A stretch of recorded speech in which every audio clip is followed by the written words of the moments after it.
हाँ, तो human placenta जो होती है इसके फीचर्स बता रखे हैं। सबसे पहले कैसी होती है, ये डिस्कॉइड मींस डिस्क के शेप की होती है। ठीक है, इसका शेप बता रहे हैं ह्यूमन प्लेसेंटा कैसी होती है, डिस्क के शेप की होती है। दूसरा, हीमोकोरियल। हीमोकोरियल का मतलब है कि ये डायरेक्ट किसके कांटेक्ट में होती है, कोरियन के, ठीक है, और मैटरनल ब्लड के। तो यहाँ पे लिख लो, direct contact of Korean with maternal blood. ठीक है, पहला हमने देखा डिस्कॉइड, ये इसकी शेप बता रहे हैं कि डिस्क शेप की होती है। दूसरा हीमोकोरियल, यानी direct contact of Korean with heme यानी ब्लड। दूसरा आता है डेसिडुअस। तो डेसिडुअस का मतलब होता है, वैसे हम पढ़ते हैं ना डेसिडुअस ट्रीज पढ़ते थे पहले, तो झड़ जाने वाली, यानी पार्ट्यूरेशन के बाद क्या होती है, ये शेड हो जाती है। ठीक है, जब बेबी बर्थ ले लेता है तो उसके बाद प्लेसेंटा शेड हो जाती है, बाहर निकल जाती है, इसलिए इसे डेसिडुअस बोला जाता है। It establish a connection between the mother and the foetus through the umbilical cord. और ये जो प्लेसेंटा है और फीटस किसके थ्रू जुड़े रहते हैं, तो एक अम्बिलिकल कॉर्ड के थ्रू ये जुड़े रहते हैं। ठीक है, आगे चलते हैं। अब हम बात करेंगे सबसे पहले फॉर्मेशन ऑफ प्लेसेंटा की, बहुत इंपॉर्टेंट है, ध्यान से सुनते जाना सारी चीजें। तो देखो, फॉर्मेशन ऑफ प्लेसेंटा, यहाँ से बात स्टार्ट करते हैं। प्लेसेंटा एक फ्लैट केक की तरह होता है। एग और स्पर्म फर्टिलाइजेशन होता है, जाइगोट बनता है। After a stage of compaction at morula. अब हम पढ़ते आते हैं, स्टेजेस होती हैं, मोर्यूला, ब्लास्टुला, है ना। तो मोर्यूला की स्टेज में क्या होता है, एक आउटर सेल मास बनता है और एक इनर सेल मास बनता है। ठीक है, देखो ऐसे करके सेल्स डिफरेंशिएट हो जाती हैं, एक आउटर सेल मास बनाती हैं और एक इनर सेल मास बनाती हैं।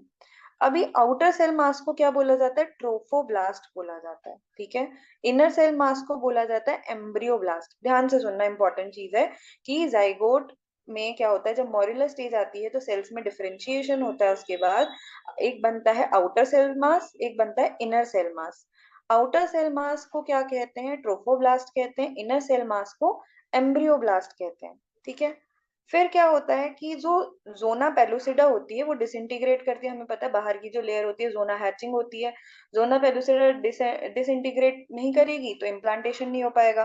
तो जोना पेलुसिडा डिसइंटीग्रेट करती है, तब जाके इम्प्लांटेशन होता है एंडोमेट्रियम में। ठीक है, ये हमें पता है, ब्लास्टोसिस्ट कहलाती है वो स्टेज। तो यहाँ पर इंपॉर्टेंट चीज ये याद रखनी है, outer cell mass is known as trophoblast, inner cell mass is known as embryoblast.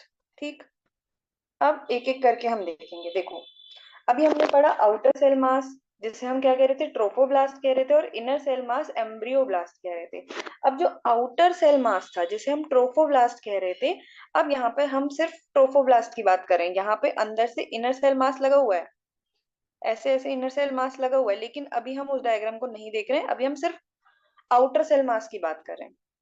तो लेटर ऑन अप्रोक्स 2 वीक के टाइम पे क्या होता है, जो आउटर सेल मास है ये भी दो तरीके से डिवाइड हो जाता है। आउटर सेल मास को हम क्या बोल रहे थे, ट्रोफोब्लास्ट। ट्रोफोब्लास्ट भी दो तरीके से डिवाइड होता है, एक अंदर और एक बाहर। अंदर वाले को बोला जाता है साइटोट्रोफोब्लास्ट।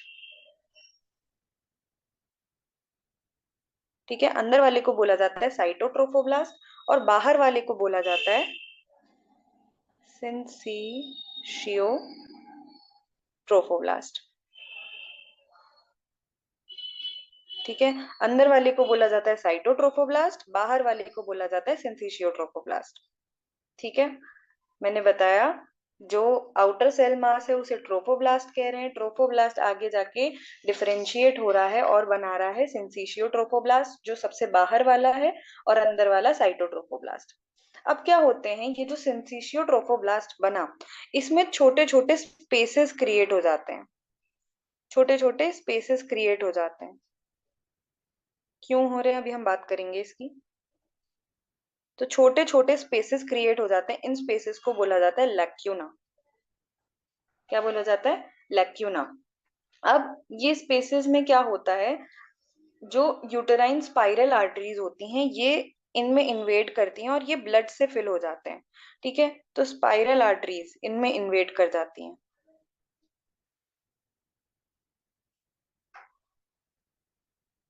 ठीक है, स्पाइरल आर्टरीज इनमें इन्वेट कर जाती हैं और ये लैक्यूना स्पेसेस किससे फिल हो जाते हैं? ब्लड से फिल हो जाते हैं। अब क्योंकि इम्प्लांटेशन हो चुका है तो नीचे से क्या है यहाँ पे?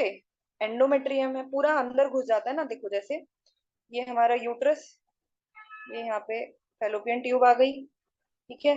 अब मान लिया यहाँ पे इम्प्लांटेशन हुआ तो ये धीरे धीरे अंदर की तरफ धंसता जाता है, ठीक है। और एक टाइम ऐसा आता है कि एंडोमेट्रियम पूरी इसके बाहर को कवर हो जाती है, ठीक है। तो यहाँ पर ये जो दिखा रखा है ये एंडोमेट्रियम दिखा रखा है, उसके अंदर की साइड ये डेवलप हो गया है। अब इस टाइम पे जो एंडोमेट्रियम होती है उसे क्या बोला जाता है? उसे बोला जाता है डेसिडुआ, ठीक है, याद रखना। उसे बोला जाता है डेसिडुआ। अब डेसिडुआ को भी, इसको ऐसे समझो,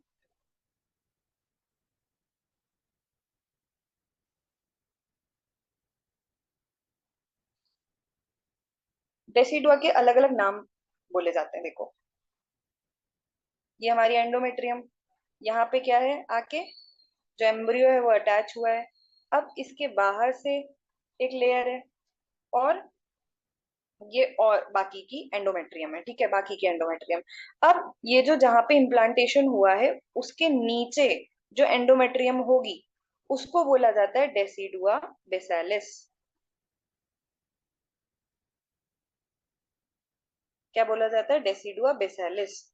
और ये जो इसको बाहर से कवर कर ली है, ठीक है, ये आके इम्प्लांट हो, ये दूसरी एंडोमेट्रियम है, ठीक है, ऐसे करके पूरी यूटेराइन कैविटी है, ठीक है, ऐसे करके ये आ रही है। तो ये जो यूटेराइन कैविटी है इसने बाहर से भी इसको कवर कर लिया एंडोमेट्रियम ने। तो ये जो बाहर से कवर की होती है इसको बोला जाता है डेसिडुआ कैप्सुलैरिस,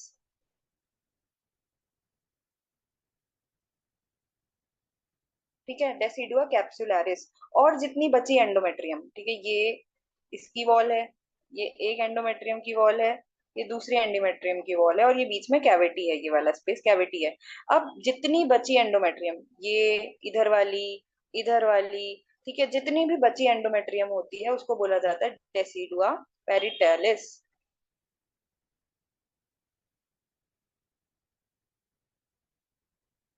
पेराइटेलिस, ठीक है। तो डेसिडुआ बेसालिस यानी जो एम्ब्रियो के नीचे है उसे डेसिडुआ बेसालिस बोला जाता है, जो उसको कवर करे हुए है डेसिडुआ कैप्सुलैरिस। और जो बची हुई रिमेनिंग जितनी भी एंडोमेट्रियम होती है उसको बोला जाता है डेसिडुआ पेराइटालिस, ठीक है। तो हम यहाँ पर बात कर रहे थे syncytiotrophoblast, cytotrophoblast, spiral arteries, lacuna spaces जो कि ब्लड से फिल हो गए और ये पूरा अंदर इन्वेट कर गया। अब जो एंडोमेट्रियम है उसे डेसिडुआ बोल रहे हैं, इसके जो नीचे है बेस में है उसे डेसिडुआ बेसालिस बोला जा रहा है, जो इसको बाहर से कैप्सुलर कवर करे हुए है उसे डेसिडुआ कैप्सुलैरिस, और जो बची हुई है उसे बोल रहे हैं डेसिडुआ पेराइटालिस, ठीक है। अब क्या होता है देखो, इसके इसमें क्या होता है, अब ये जो साइटोट्रोफोब्लास्ट है हमारा अंदर की साइड का जो ट्रोफोब्लास्ट है, ये साइटोट्रोफोब्लास्ट धीरे धीरे धीरे धीरे ग्रो करना स्टार्ट करता है। और कहाँ ग्रो करेगा? इन लेक्यूना स्पेसेस के बीच में ग्रो करता है। और कहाँ पहुंच रहा है? ये सिंसिशियो ट्रोफोब्लास्ट के पास पहुंच रहा है, ठीक है। धीरे धीरे धीरे धीरे ग्रो करता रहता है, ग्लो नहीं ग्रो करता रहता है, ठीक है। तो धीरे धीरे ग्रो करके ये कहाँ पहुंच रहा है? सिंसिशियो ट्रोफोब्लास्ट के पास पहुंच रहा है, ठीक है। अब यहाँ पर ये क्या होता है कि ये जो सिंसिशियो ट्रोफोब्लास्ट ग्रो किया, अब ये धीरे धीरे क्या करते हैं, आपस में भी कनेक्शन डेवलप कर लेते हैं। तो देखो पूरा कवर होके ये पूरा ऐसे बन जाता है, ये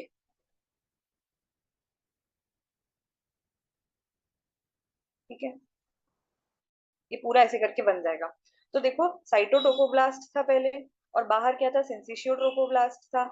साइटोट्रोफोब्लास्ट ग्रो करके आगे आगे की तरफ बढ़ता गया, सिंसिशियो ट्रोफोब्लास्ट की तरफ बढ़ता गया बिटवीन लैक्यूना स्पेसेस, ठीक है, इनके बीच में बढ़ता गया आगे को, और आगे चल के आपस में भी ये क्या हो गए?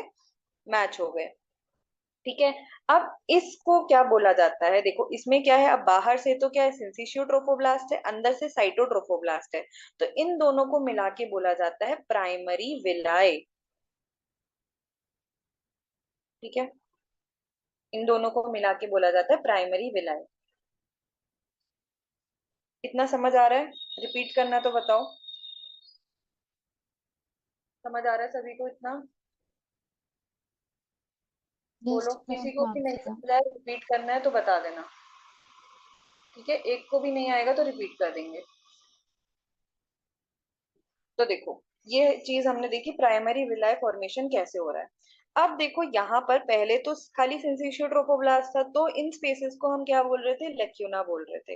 अब इनके बीच में क्या आ गया, साइटोट्रोफोब्लास्ट आ गया और सिंसिशियो ट्रोफोब्लास्ट आ गया है। तो अब इसको क्या बोलेंगे, इस स्पेस को बोला जाता है ट्रेबेक्युली। ठीक, इस स्पेस को बोला जाता है ट्रेबेक्युली।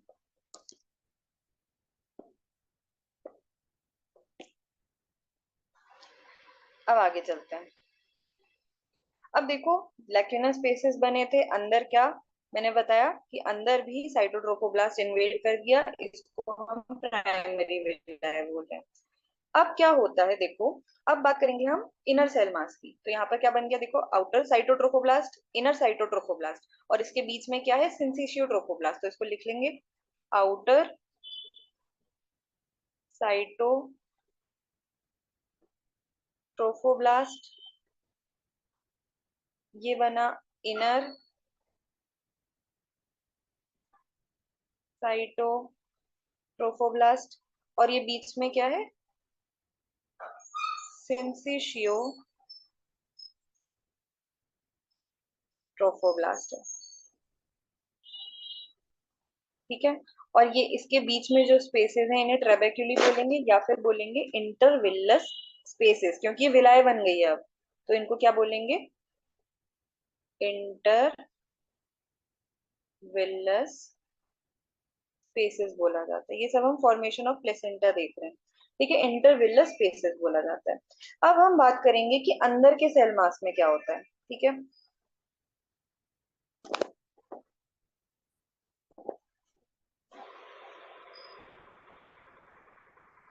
तो देखो अंदर के सेल मास में क्या हो रहा है।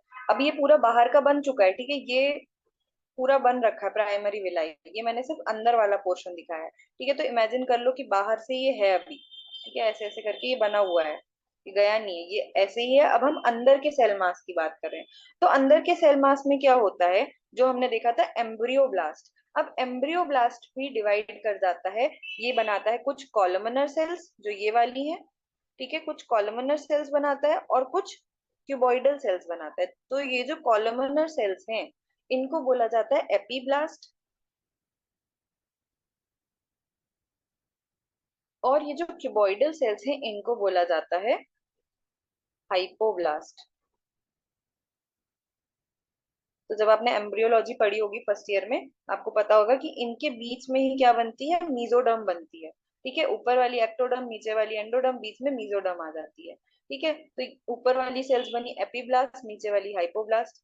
अब क्या होता है, इसके आगे चलते हैं। तो देखो, ये जो सेल मास था ये थोड़ा सा ऊपर से नीचे खिसक के आ जाता है। इस फिर मैं बता रही हूँ, इसके बाहर से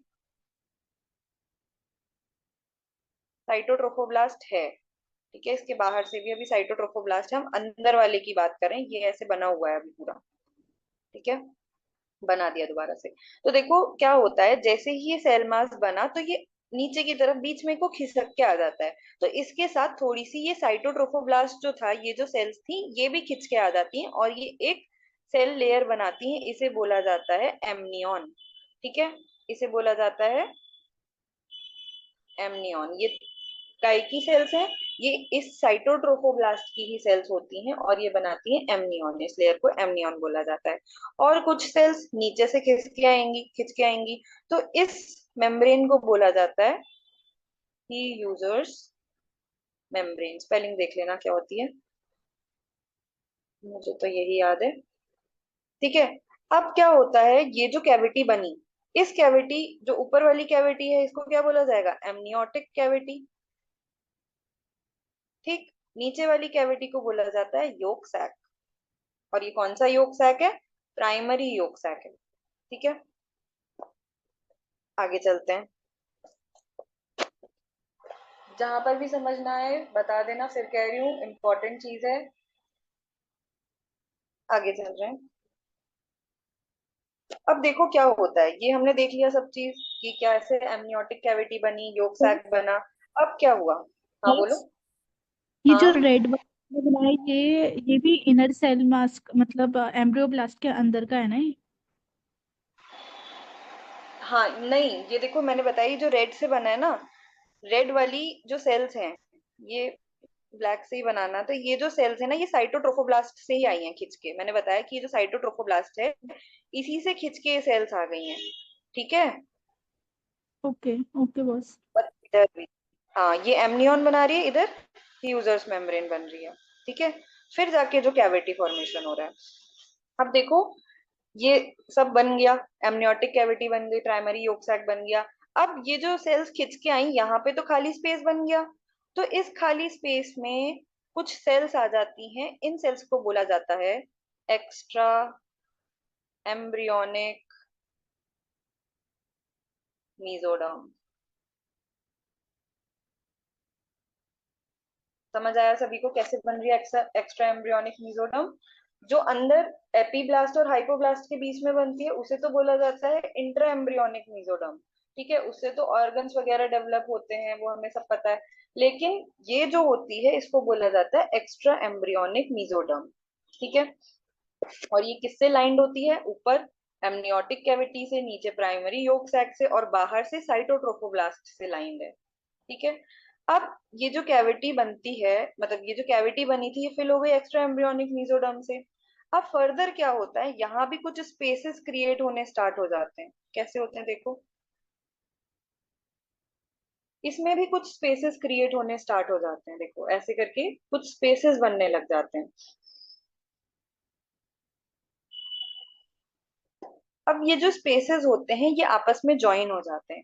तो देखो कुछ मीजोडर्म तो इसमें अटैच हो गई, कुछ एक्स्ट्रा एम्ब्रियोनिक मीजोडर्म इधर अटैच हो गए, और बीच में एक स्पेस बन जाता है।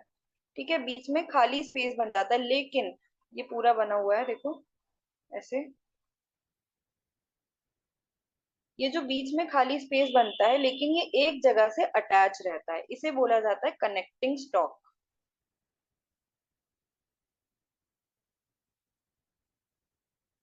ठीक, इसे बोला जाता है कनेक्टिंग स्टॉक, और ये ही आज, तो देखो यही कनेक्टिंग स्टॉक आगे चल के अम्बिलिकल कॉर्ड बनाता है।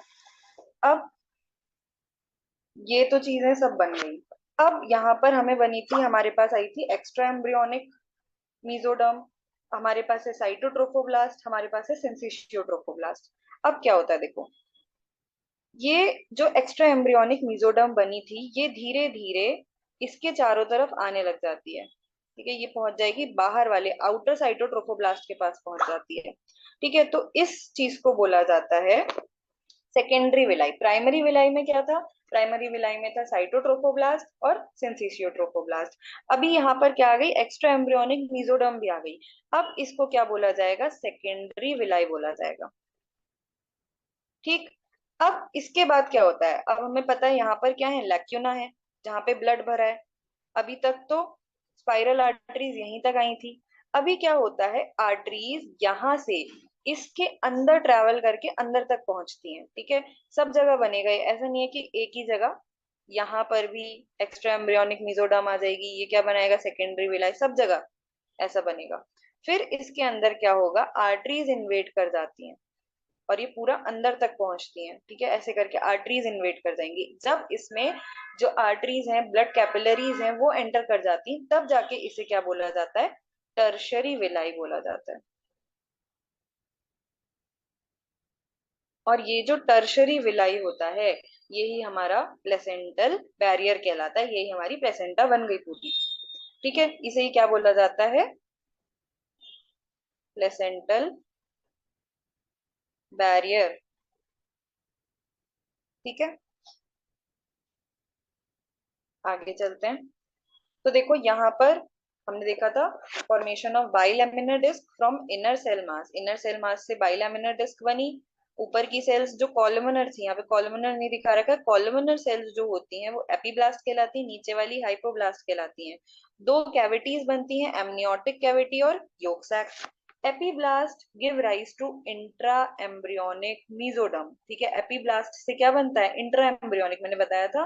जो एपीब्लास्ट और हाइपोब्लास्ट है, इसके बीच में जो लेयर फॉर्म होती है उसे बोला जाता है इंट्रा एम्ब्रियोनिक मीजोडर्म। जबकि yolk sac give rise to extraembryonic mesoderm. जो योक सैक बना उसके बाहर जो सेल्स आई उनको क्या बोला जाता है? एक्स्ट्रा एम्ब्रियोनिक मीजोडर्म बोला जाता है। Placenta is formed partly from embryonic structure and partly from decidua. तो ये हम देख चुके हैं, जो प्लेसेंटा बनी कुछ उसमें क्या थे? एम्ब्रियोनिक स्ट्रक्चर थे, और कुछ कौन से स्ट्रक्चर थे? डेसिडुआ यानी एंडोमेट्रियम के स्ट्रक्चर थे। तो इस तरह से हमने देखा टर्शरी विलाई, जैसे हम क्या बोल रहे हैं? प्लेसेंटल बैरियर बोल रहे हैं। अब देखो, the essential elements of placenta are chorionic villi. The villi are surrounded by maternal blood. Fetal blood circulates through capillaries in villi. तो ठीक है, कैपिलरीज इन्वेट कर जाती है, मैंने बताया, और ये वही चीज है। एपीब्लास्ट, हाइपोब्लास्ट, दो कैविटीज बन रही हैं, एमनियन और कोरियन, ये सारा हमने चीजें देख ली। ठीक है, फिर आते हैं, देखो, villi start forming from cytotrophoblast and start penetrating to syncytiotrophoblast and forms a shell. ठीक है, first formed villi are called primary villi. सबसे पहले जो विलाई बन रही है उसे प्राइमरी विलाई बोला जाता है। प्राइमरी विलाई में क्या आता है? साइटोट्रोफोब्लास्ट और सिंसिशियम या सिंसिशियोट्रोफोब्लास्ट। सेकेंडरी विलाई में क्या आता है? साइटो, सिंसिशियो और मीजोडर्मल टिश्यू, ये हमने देख लिया। और ये कौन सा मीजोडर्म है? एक्स्ट्रा एम्ब्रियोनिक मीजोडर्म है। ठीक है, फिर बनती है टर्शरी विलाई। इसमें क्या होता है? साइटोट्रोफोब्लास्ट, सिंसिशियोट्रोफोब्लास्ट, मीजोडर्मल टिश्यू और ब्लड कैपिलरीज होती है। ये मिलके क्या बनाती हैं? टर्शरी विलाई बनाती हैं, जिसको हम क्या बोलते हैं? Also known as placental barrier.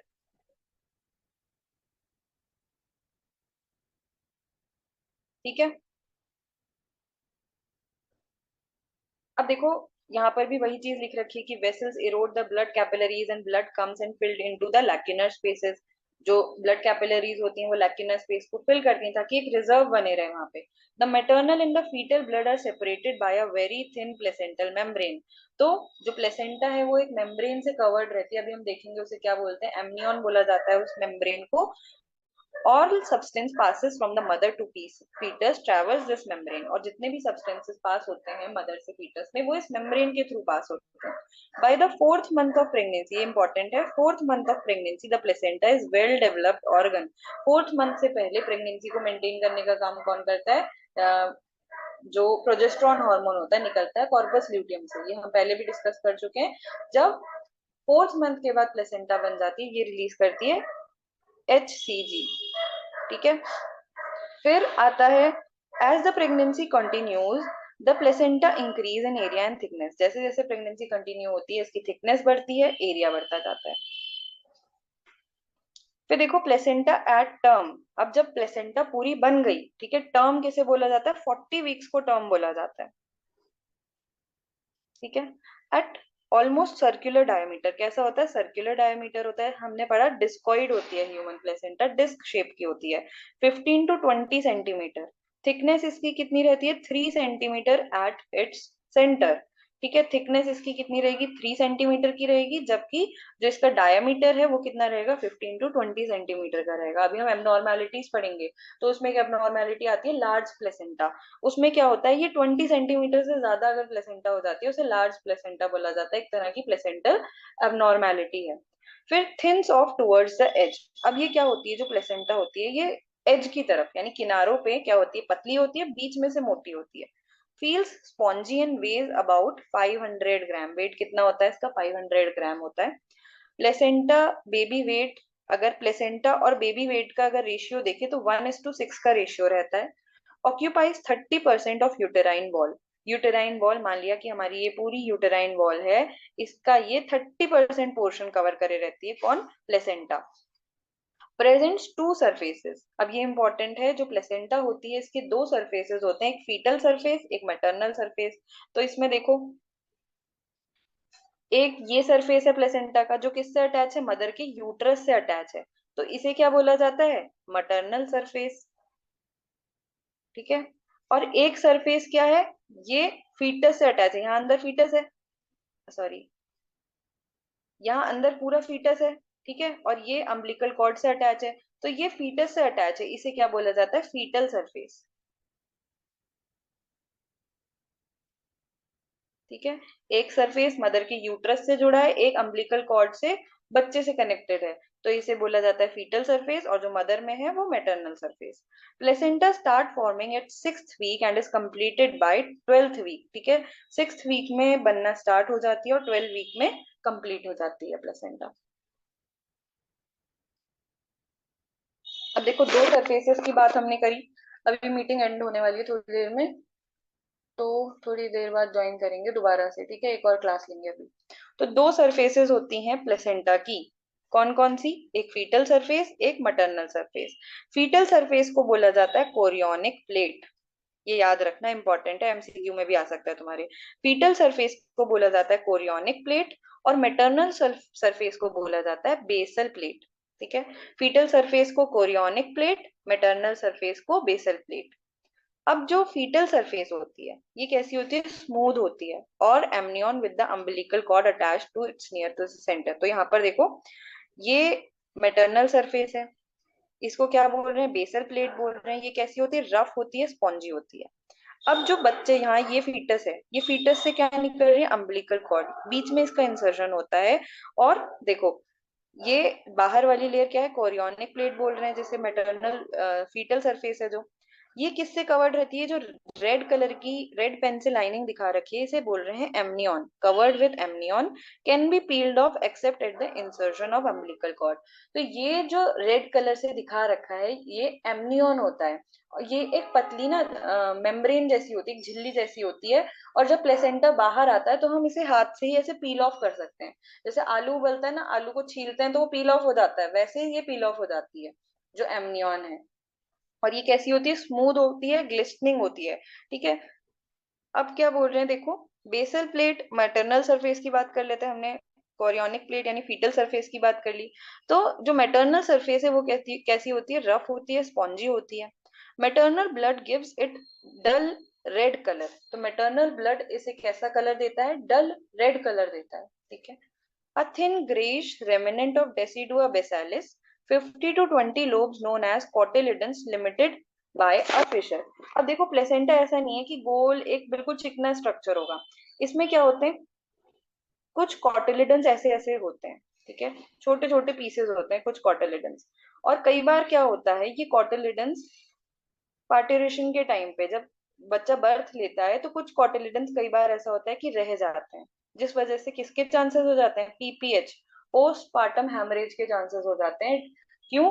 Due to remaining cotyledons. ठीक है, तो उसमें क्या किया जाता है? चेक करा जाता है यूट्रस को। और कैसे करते हैं? हाथ की पाल्मर सरफेस को यूज किया जाता है और अंदर डाला जाता है। ठीक है, और देखा जाता है कि कोई रेमिनेंट तो नहीं बचा है। ठीक, तो फिर उससे जो रेमिनेंट बचा होता है उसे निकाल देते हैं, तो पोस्टमार्टम हेमरेज क्योर हो जाता है। ठीक है, इसका मैनेजमेंट भी बता दिया। तो ये दो सरफेस हमने देखी प्लेसेंटा की।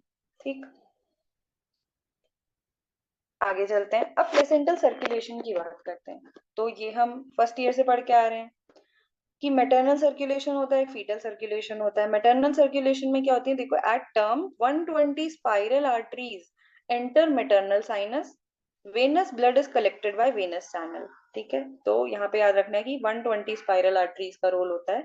फिर आते हैं फीटल सर्कुलेशन, तो through umbilical cord 2 arteries spirally around umbilical vein. ठीक है, अम्बिलिकल कॉर्ड से 2 आर्टरीज, हमें पता है इसमें क्या होती है, 2 आर्टरीज होती हैं और एक वेन होती है। ठीक है, 2 arteries and 1 vein। ठीक, carries venous impure blood from foetus. अब यहाँ पर भी ऐसा होता है कि जो आर्टरीज होती हैं वो इम्प्योर ब्लड, डीऑक्सीजनेटेड ब्लड ले जाती हैं और लेके आती हैं, और वेन जो होती है वो ऑक्सीजनेटेड ब्लड लेके जाती है। Spirally around umbilical vein carries venous impure blood from fetus to chorionic plate of placenta. Branches of umbilical artery enter into each villous. तो ये विलाय समझ आ रहा है सभी को कि विलाय हम किसकी बात कर रहे हैं? जो हमारा टर्शरी विलाय बना था। ठीक, single umbilical when carries oxygenated blood, हमें पता है एक ही अम्बिलिकल वेन होती है और ये क्या कैरी करती है? ऑक्सीजनेटेड ब्लड कैरी करती है।